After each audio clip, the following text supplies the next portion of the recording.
Farming games lovers, we're eating good in 2026 and beyond. There's so many incredible games that I want to show you, 25 of them, and I'm pretty sure you've heard of some of them, but there's also a lot that you've never seen before.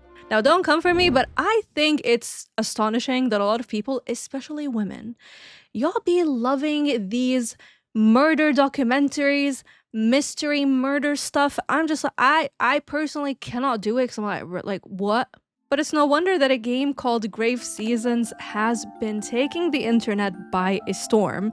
This one combines the familiar gameplay mechanics you'd expect from the genre with a murder mystery twist on it. Now, it's going to be a narrative farming sim where someone in town is a supernatural serial killer. And after making a treacherous escape from jail, you find yourself in a new home in what seems like an idyllic town. But your peaceful life is pretty much at risk. You're gonna grow crops, fish, mine, and participate in the local economy by selling your goods in town. But the thing is, everything that you harvest actually matters because it plays a role in your ability to unravel the mysteries of Ashen Ridge. You're investigating the murder mystery, but you're also trying to protect the next potential victim. And because of that, anyone that you befriend or romance is going to matter. I love the character portraits, even though they clash with the 2D overall pixel art style. I know not a lot of people like the mix of both, but I usually am a big fan of this, and I cannot wait to play this one because this was one of the very rare, like, okay, murder stuff, it has to do with that, but as long as it's a game, I'm fine. But I'm still like, y'all who watch these documentaries, what is wrong with you? We need to talk. Okay, so while Square Enix continues to just ignore my and many others' pleas and begging for a new Dragon Quest Builders game, well, looks like Pokopia is gonna be the next best thing for us. The gameplay here feels very reminiscent of Dragon Quest Builders, and it looks like Koei Tecmo is playing a role in developing the game, which is amazing because they had a role with Dragon Quest Builders 2, and I'm not sure if they also played a role with the first one. From the extended gameplay trailer we've seen, we're gonna be building specific habitats, which in turn allow new Pokemon to appear. Once we meet them, we're gonna learn new moves from them. So for example, if we meet Squirtle, they're gonna teach us how to water our crops, or these little grasses that we've seen in the game. We'll also build houses, craft various objects from the materials we collect, and we're gonna decorate. So it's giving a bit of Animal Crossing, and also there's the added time syncing with our real life. I have no problem with this mechanic. I've mentioned it when I did my ranking all farming games and cozy games that I played last year, and I talked about Hello Kitty Island Adventure and how I was very okay with logging in every day. I miss games like this. Now, I don't know if we have to log in every day, but if they're gonna tie it with our day and night cycle and potentially holidays and different seasons, then maybe you're gonna have to come back to this game frequently. And this game can go either way. It can either be amazing, incredible, and great, or it can be a complete flop, and I think that's gonna tie into the gameplay mechanics and how in-depth they're gonna be. So if you're interested in it, I will be making a review for it when it comes out. And I find it funny that the next game that I'm gonna put is actually Palfarm, if you've seen the news about it. And the most humorous thing, I feel like Pocket Pair it has something for Nintendo, because not only are they doing this game, but they also announced it literally right after Pokopia was announced. And if you've played Pal World, you kind of get a sense of what to expect here. Here, your pals will help you on your farm, and each pal has a special ability that supports you. Some will help you sow seeds, others are great at watering, and you'll also have daily conversations with them where you get to give them gifts and build deeper friendships. That goes not only for the pals though, because you also have other residents on the island. And what I find particularly cute is that the pals can play as a matchmaker between you and whoever you're interested in. Of course, hostile pals can show up on your farm, so you're gonna need to defeat them to collect resources that will then help you develop your farm further. That means we can expect combat here, and there also seems to be a marketplace run by both residents and pals where we can buy and sell crops, alongside a forbidden black market that offers some suspicious items, including guns. If this sounds like your kind of game, you're gonna be able to play it with your friends too. And having played Pal World when it launched into early access, I was pleasantly surprised, and I've heard the game has come a long way since then, so I'm pretty excited, and I have my hopes up for this one.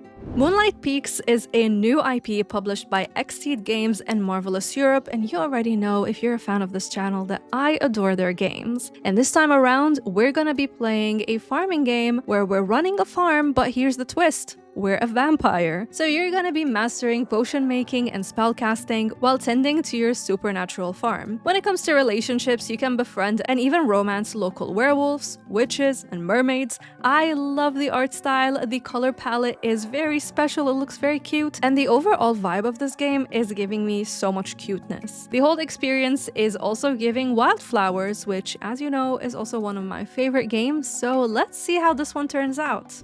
After years and years of waiting and thinking maybe, you know what, this project is just not real, well, we were proven wrong, and Chucklefish showed us that Witchbook is actually a game that is coming out. They showed us a trailer. They said it will come out last year, but they decided to delay it to 2026, and I'm totally okay with that because I'd rather see a project get delayed than receive a buggy and incomplete mess, but Witchbook is one of the most anticipated titles for a lot of farming game lovers. And it's for a good reason. Yes, it has farming, but it's clearly taking things to the next level, and if it's done right, I think it could be a game that we're gonna be playing for years. This is a spellbinding witch life sim that you can enjoy with up to 4 players. You start your journey as the newest resident witch in the bustling seaside city of Mossport. As you work your way toward graduation and you explore life beyond it, you're gonna see that you're gonna make new friends, you're gonna find love, you're gonna master magical arts, brew potent potions, and you're gonna try to be at the top of your class, participate in mysterious rituals,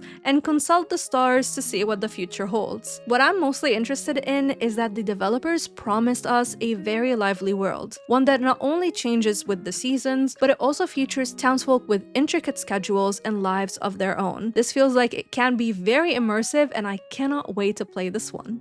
Fields of Mistria has been in early access for a couple of years now, and the developers have crushed it. I personally only played it for 2 hours as part of one of the challenges I've been doing, where I play 30 farming games for 2 hours as a little experiment. But my community has gushed about this game for the longest time, and it looks like full release is going to happen this year. Now, as a lover of RPGs, I could see myself clicking with it. So basically, you can customize your character, your home, your farm, and then of course you're gonna harvest crops, fish, mine, and craft, all while raising adorable animals and breeding rare color variants, so we even see cute strawberry cows as well. You can also use magic and take part in plenty of quests, festivals, and battles as you discover treasures inside ancient ruins. The bachelors and bachelorettes look interesting, so I'm eager to finally dive deep into this game and give it the time that it deserves when it releases in its 1.0 version later this year. Starsand Island needs no introduction, and what excites me the most is the fact that we got to stream and explore its alpha phase, and I was shocked by how complete the build was. In fact, it felt more complete than a lot of full releases that we've seen these days.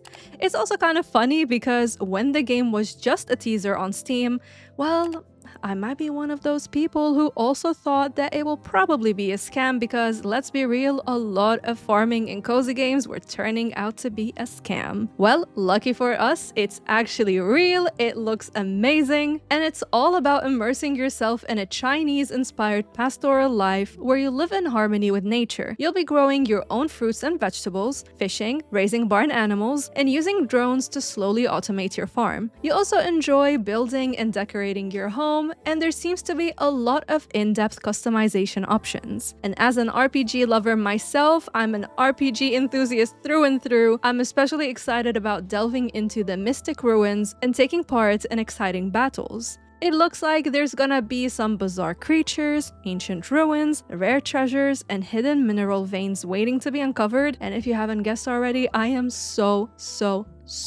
excited for this one. After canceling the early access for this game because the community pretty much smashed all of the Kickstarter goals, and one of the goals was, oh, if we reach this amount of money, we'll just go straight into 1.0 release, my time at Evershine has become an obsession for me, and that's because I adore the first 2 games, and if anything, these 2 games prove to me that Pathea Games know how to deliver an incredible experience. You can expect deep lore here, and I would assume there will be voice acting again, along with intuitive gameplay mechanics. This time around, we're not playing as a builder. Instead, we're stepping into the role of the governor of a brand new settlement on the fringes of the Free Cities. You'll recruit settlers, build infrastructure, tame the wild, and lead your people to become a new cornerstone of the Alliance. I'm expecting another engaging story set after the events of the first two games, with some charming romance options and a layer of micromanagement mixed with DIY building. The art style is beautiful. I love this new direction in both the art style and the gameplay here. And the settlers will have their own stories, but guess what? We can also have up to 3 followers who can help us during combat and construction. And on top of that, we can now climb and glide, which honestly makes everything feel like exploration is going to be so grand and probably very rewarding for us.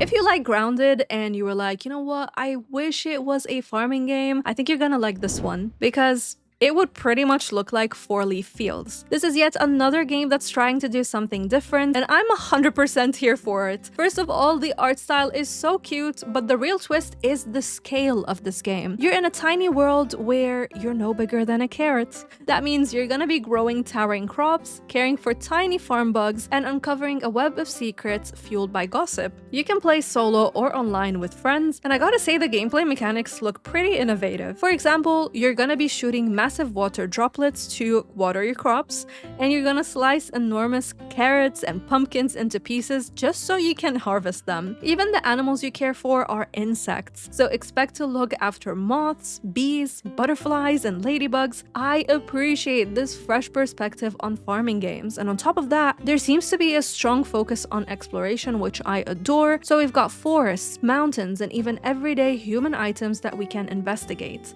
Overall, this one feels like up my alley and I cannot wait for it. This next one is described as either what would Animal Crossing look like if there was a recession, or what would Animal Crossing be like if it had a baby with Mafia?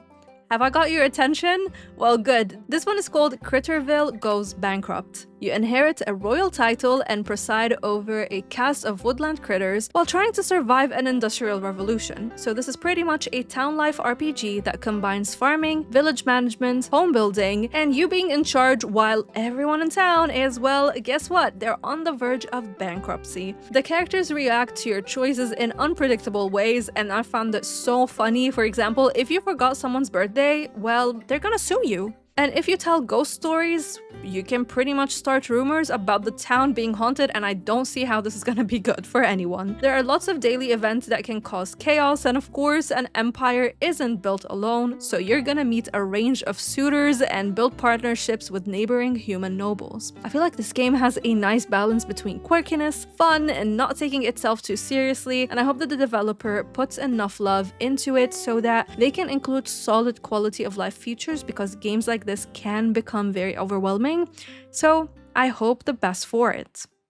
Honogurashi no Niwa feels like a game that might fly under a lot of people's radar because I already don't see that many people talking about it. It's a life simulation set in a quaint countryside village where you can cultivate farmland, raise livestock, fish, and deepen your ties with the fellow villagers in this small settlement that is tucked away in the quiet mountains of Japan. We don't know a lot about it yet, but the description leans into enjoying a laid-back, peaceful life, which has me eager to learn more.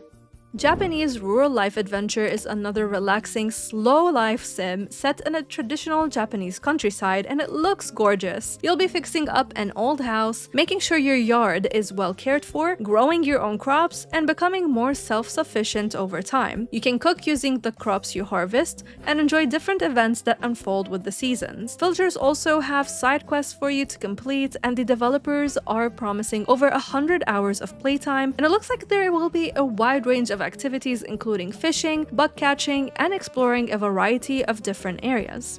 This next one feels like also it's already going under people's radar, but I think it looks so cute. I love the art style. It's called Beastro, and it gives off a bit of Paper Mario mixed with 3D elements, and the pop of color is very pretty. It also reminds me a little bit of Epic Chef. If you ever tried that or you heard about it, I talk about that game all the time. This is a charming fantasy adventure where not all heroes are going to wield a sword because some prefer a spoon, and sometimes you can save the whole wide world by sharing a really good meal. If only that was true in real life, we would be all good. It looks like we're gonna be gathering ingredients and resources, caring for animals, and growing our fruits and vegetables to build a cozy farm-to-table restaurant. I've said this countless of times, I have been dying for a nice cooking game or like a cooking mix with farming, and I really hope this is gonna be that one. It's really speaking to me so far. You're gonna be serving your community a variety of dishes. So you can chop, flip, and sizzle these dishes while tailoring your restaurant to your community's tastes. And as you do that, you're gonna develop new meals and unlock different skills in the skill tree. There's also a fun twist here with deck building. The dishes you serve build your caretaker's deck, where each ingredient unlocks a card. You'll eventually venture into the wilds to fight monsters using that deck, and yeah, I just cannot wait. I hope it's gonna fill that cooking game gap that I've had in my heart for quite a long time.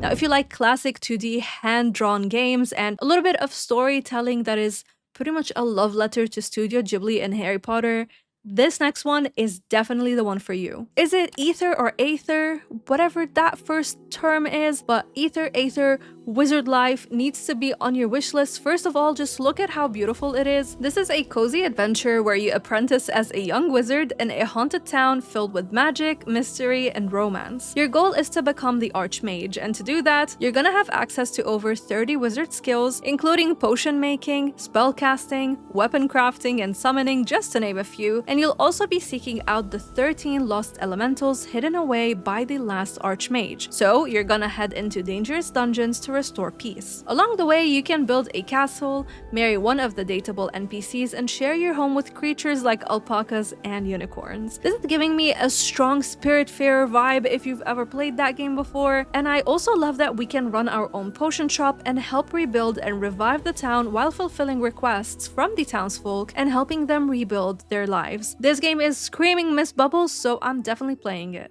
Madrake feels like a mix of Witchwood, Mirthwood, and My Neighbor Totoro. You are the last of the Mandrakes, a sorceress line of gardeners, and now that you've returned to your family's abandoned home, it's time to make friends, tend to your gardens, and finally put down your roots. You can fish, gather, and explore the wilds as you slowly turn this into your home. The world is filled with magic, so you're gonna be using things like fireballs and shimmering shields, which you can also use to your advantage while doing things like farming, because you can reduce things like crop waiting times. You'll meet a variety of people along the way, as well as spirits, gods, and boggles. This sounds like a magical experience with so much to offer, and it's doing a lot of things that seem different from what we're used to. Listen to this. The description says we can literally befriend a river or eavesdrop on the dead. What do you mean? We can even spend a haunted night at the Butcher's Oak. I have no idea how we do any of this, but sign me up. I am so ready for it.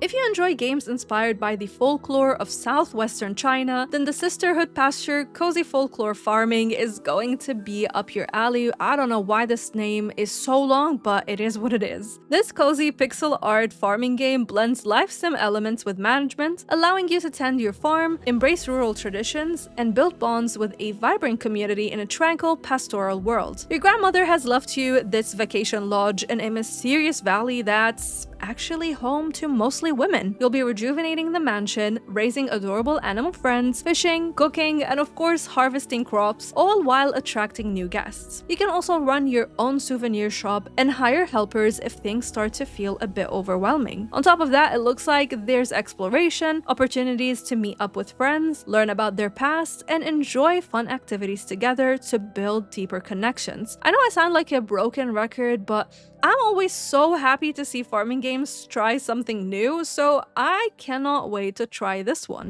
What if you love dragons? This one is definitely for you. Dragon Shelter is a farming sim set in a fantasy world where you become the hero tasked with reigniting the long-lost friendship between humans and dragons. You'll care for these creatures, explore a magical world, and cook enchanted dishes together. Every dragon has its own special traits, and they'll help you transform your grandfather's old farm into a true haven. You can expect to cultivate crops, harvest resources, produce valuable goods, and help both the town and nature to recover. Of course, the townsfolk also need your help, so you're gonna have to be there for them, all while exploring every nook and cranny of this beautiful world to uncover its mysteries. I like where this game is heading, but I still need to learn a little bit more about what type of game it's gonna be specifically. Is it one that I can get lost in, or is it one that I'll play for a few hours and get bored with?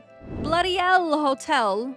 Do I sound British enough? I don't think 3 years is enough yet, but anyways, this is vampire horror meets Stardew Valley. If you're intrigued, listen to this. You play as a vampire who wakes up from a coma that has lasted for centuries, only to discover that your once grand estate has fallen into absolute ruin. From there, it's your job to turn it into a prosperous hotel, which is not an easy task, especially when you're a bloodthirsty monster, and customer satisfaction is very much an important factor in your success. Luckily for you, beneath the estate is a crypt and a network of caves. By foraging, farming, crafting, and fighting your way through monster-infested dungeons, you'll gather the resources needed to restore your mansion and turn it into a thriving hotel business. You'll be upgrading, decorating, furnishing, renovating, and cleaning rooms, fixing broken furniture, collecting eggs from zombie chickens, milking undead cows, and foraging wild mushrooms that grow around the hotel. This all sounds crazy. You'll also be using meat that nobody really knows the origin of. That's not me, that's the devs in the description.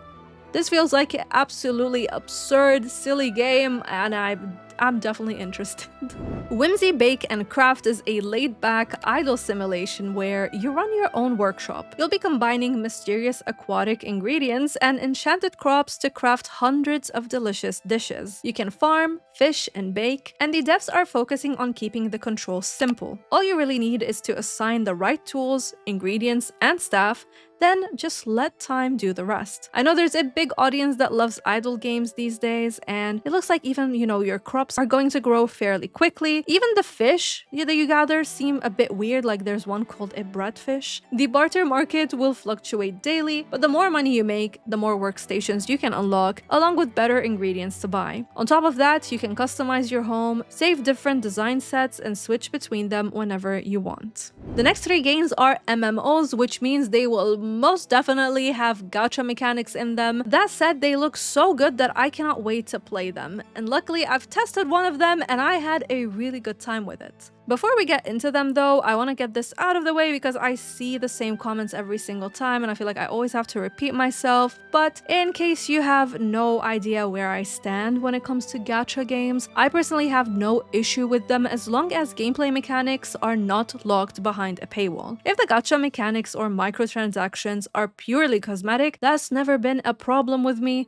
I don't have an addictive personality. I never feel pressured to buy outfits or furniture or anything like that. If anything, when I play a free game and I get like 10 to 15 hours of it, I usually end up buying something just to support the developers because they've managed to craft and create a game that is free, but it's so fun for me, so I just want to give them thanks, and I don't think there's an issue with that. That said, this goes without saying, if you have an addictive personality or you struggle with self-control, please stay away from games like this. Otherwise, I don't see an issue as long as you're a responsible adult. And these 3 games look so freaking incredible that there's no way, absolutely no chance that I would miss them this year. The first one is Aniimo, and I mean, just look at how beautiful and cute it looks. This is a next-gen, creature-catching open-world RPG where we explore the continent of Idle. The goal is to capture and collect every animal we can, and from what we've seen, it looks like we can transform into them all and then use their abilities, which is gonna help us solve puzzles, win battles, and overcome various challenges. I love open-world exploration games like this, you know me by now. It also seems like we'll be able to plant crops, build decorations, and arrange our space, essentially transforming the entire homeland into an interactive and immersive paradise for the creatures that we've collected. There's still a lot that we don't know about this game, but I'm certainly most definitely excited for it.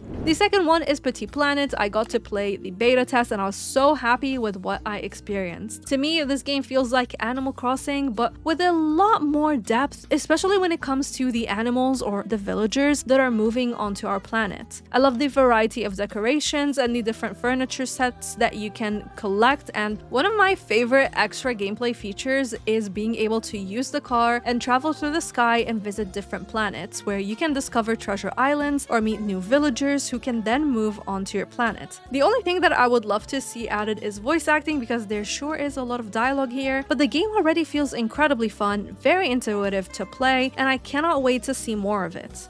The third game is Animula Nook, and I'm genuinely still shook by how beautiful this game looks, but also by how vast the gameplay mechanics seem to be. We can use everyday objects as furniture, which is such a fun idea because we're so tiny, so we're exploring this massive world from a different perspective, and everything looks so adorable. Even the villagers seem so quirky. The idea of turning something like your desk into a home is a nice twist. What really surprised me is that it lets you collect resources that we don't usually see in cozy games, so think raindrops, sunlight, and even the gentle breeze. It really seems very promising, so let's see how it turns out. Now, moving away from these MMOs, here's a few that I still want to show you. If you enjoy story-rich steampunk fantasy, then Forlorn Memories is exactly that game. You'll explore a vast world and meet 18 different playable characters, each with their own unique abilities, classes, and backstories. So when a member joins your party, you can simply switch between them at any time, and you get to decide who becomes a friend and who's gonna be your foe. Naturally, that also means that some of your choices can lead to marriage, and the goal is to explore the world in every possible way. Think swimming, running, sailing, flying, driving, and riding as you travel, while taking part in tactical combat that the developers describe as accessible yet still deep. So exploiting your enemy's weaknesses is going to matter. You know me, I love RPGs, this sounds like right up my alley, and the added elements of gardening, crafting, gathering, adopting pets, and giving them a new home all makes this feel like a cozy experience overall to me. On top of that, it features full voice acting, which makes the whole package even more promising. Now, if you don't mind a bit of platforming mixed into your farming gameplay, and you enjoy games that don't take themselves too seriously, Portabellows will definitely catch your attention. You play as Irma, a retiree relaxing by the beach, when you suddenly see a plane falling out of the sky, and that moment kicks off your adventure because you're nosy. So you're gonna follow the clues to try to figure out where the plane landed. This one leans more into the collect-a-thon style of games, so if you like that, you'll probably gel with this. You'll be collecting jelly beans to trade for useful items and upgrades, and a lot of what you find can be gifted to friends. You'll also discover new ingredients that you can plant, harvest, and use for pie making. On top of that, there also seems to be plenty of side quests to tackle along the way, and I feel like this game could go either way for me, so I need to try it and see how I'm going to vibe with it. Now, before we get to our last game, I have a few honorable mentions. Of course, I'm so excited and still am excited for Nivalis. I feel like this game has been getting delayed for forever, so I really hope maybe it sees the light of day at least in 2026, or we just learn a little bit more about it. But then, of course, we know that Marvelous is working on the next Rune Factory game, as well as the next Story of Seasons game. I think you already know that I'm freaking out about both of them. I cannot wait for us to learn more about them, so be on the lookout and watch the space because of course I'll be covering them for you. And before we reach our final game, if you reached this point of the video, then I assume you found some pretty cool new farming games to add to your wish list. Squish the like button if this video has been helpful, and if you want to support me more, that would mean the absolute world to me. I've recently mentioned on a stream, the Heartopia stream, that I have been dealing with a lot of physical health issues. My chronic pain is getting really bad, and I don't think that the NHS is gonna be able to help me because it's been 10 years of problems in Lebanon and then 3 years here where nobody is able to help me just know what the frick is happening, and this is of course getting in the way of me making the videos, and I'm really sad that they're taking a long time for me to even put them out. But thank you for still, you know, being here and being excited about these videos. It really means a lot. If you want to support me with those medical bills, every single penny that you spend on coffee, Patreon, and YouTube memberships is now gonna be covering those medical bills because it's crazy. The bills are gonna stack up because I am going to have to seek private care because the free NHS stuff is just not helping whatsoever. So if you do help, I appreciate you so much, and again, just you watching and squishing the like button also goes a long way. So let me show you this last one. This game is stress-free with no timers, no pressure, and it focuses heavily on an adaptive soundtrack and ASMR-style nature sounds to support intuitive mechanics, folklore, and storytelling. It's called The Regreening, and in this game, the entire world is your garden. You'll plant and cultivate new seeds, choose which which animal habitats you want to restore, and learn powerful plant synergies while creating beautiful living biomes. You'll also be crafting and recycling junk to use its materials, and along the way you can befriend folklore spirits who grant you powerful abilities in exchange for your help. It looks like a smaller scale game, but I might be wrong. Maybe it's the kind of game you play on the shorter side of things, you know, small bite-sized sessions, or it can be something that has a lot to offer. Regardless, I'm so excited for it. I recently ranked 53 of the farming and cozy games that I played in 2025, so if you want to watch that, make sure to watch this video next. Thank you to my YouTube and Patreon bubblies who make videos like this possible, and a shout out goes to The Game Dimension, Yugoslav, Jake Logan, and Stella for going the extra mile. Until next time, stay bubbly!